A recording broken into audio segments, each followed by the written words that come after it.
8 अगस्त 1994 को जब मरीना अपने पति से कई दिनों तक नहीं मिली तो उसका पति मरीना को खोजने के लिए उसके फ्लैट पर गया।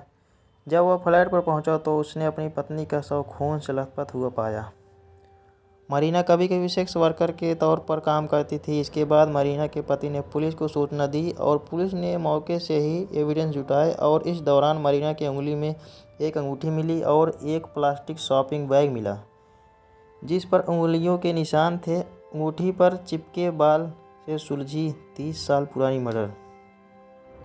आइए आज इस वीडियो में आपको बताता हूँ 30 साल की जो पुरानी घटना है।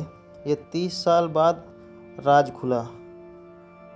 दरअसल 30 साल पहले शुरू हुई थी ये मर्डर मिस्ट्री जब संदीप पटेल ने वेस्टमिंस्टर इलाके में एक 39 साल की सेक्स वर्कर की हत्या की थी।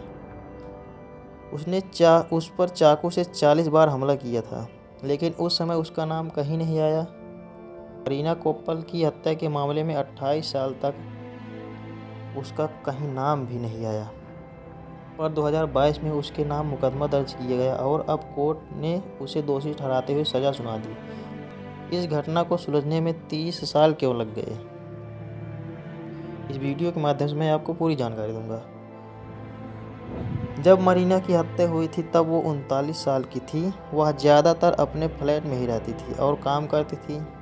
वह वीकेंड्स अपने पति के साथ नॉर्थम में समय बिताती थी। मरीना कभी कभी सेक्स वर्कर के तौर पर काम करती थी, लेकिन पति पत्नी के बीच किसी तरह का कोई विवाद नहीं था। मरीना कोलंबिया में काम करती थी और अपनी मां को पैसे भेजती थी, जहां उसके 2 बच्चे रहते थे। 8 अगस्त 1994 को जब मरीना कई दिनों तक अपने पति से नहीं मिली तो उसका पति मरीना को ढूंढने के लिए उसके फ्लैट पर पहुंचा। जब वो फ्लैट पर पहुंचता है तो देखता है कि उसकी पत्नी का शव खून से लथपथ हुआ पड़ा हुआ है। इसके बाद वह मरीना के पति ने पुलिस को सूचना दी तो पुलिस मौके पर सबूत जुटाए। इस दौरान मरीना की उंगली पर एक अंगूठी मिली। उस पर एक बाल था जिस पर उस अंगूठी पर उंगलियों के निशान भी थे। ये कोप्पल की अंगूठी थी। अंगूठी में एक बाल भी फंसा हुआ था।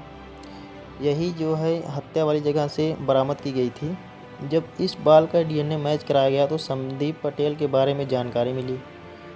तो जांच अधिकारियों ने बताया कि घटनास्थल पर मिले पैरों के निशान भी पटेल के ही हैं। मरीना के बैग से भी काफ़ी सुराग मिले। उसका एटीएम भी इस्तेमाल किया गया था।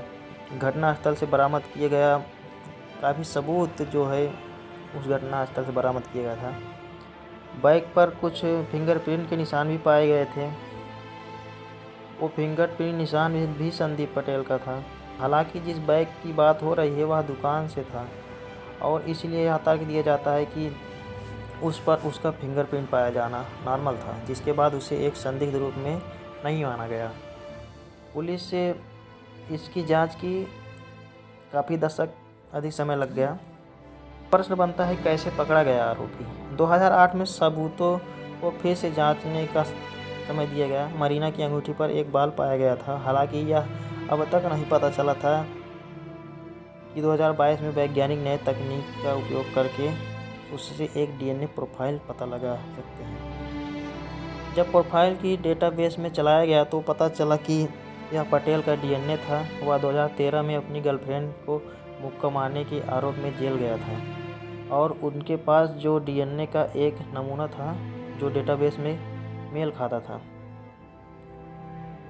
पुलिस विभाग के operational forensic manager Dan Chester ने कहा कि मरीना की हत्या के रहस्य को सुलझाने के लिए अधिकारियों ने बहुत मेहनत की।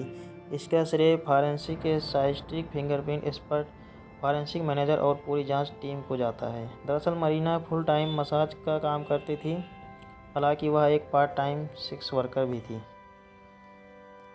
पटेल एक अन्य मामले में भी आरोपी थे। उस मामले में उनका डीएनए रिकॉर्ड दर्ज किया गया था। इसके बाद 2022 में जब उसे गिरफ्तार कर लिया गया, हत्या के बाद मरीना का एटीएम कार्ड पटेल के घर के पास मिला था। पिछले साल ही पुलिस ने पटेल के पैरों के निशान मरीना के कमरे में से बरामद किए थे, जो मैच कराया गया तो पटेल के ही पैर के निशान थे। 2005 में मरीना के पति का भी मौत हो गया। पटेल ने हत्या से इनकार कर दिया था, लेकिन अपने बचाव में सबूत भी ना दे पाया था। ओल्ड बेली जूरी ने 3 घंटे और 10 मिनट तक विचार विमर्श के बाद उसे दोषी पाया।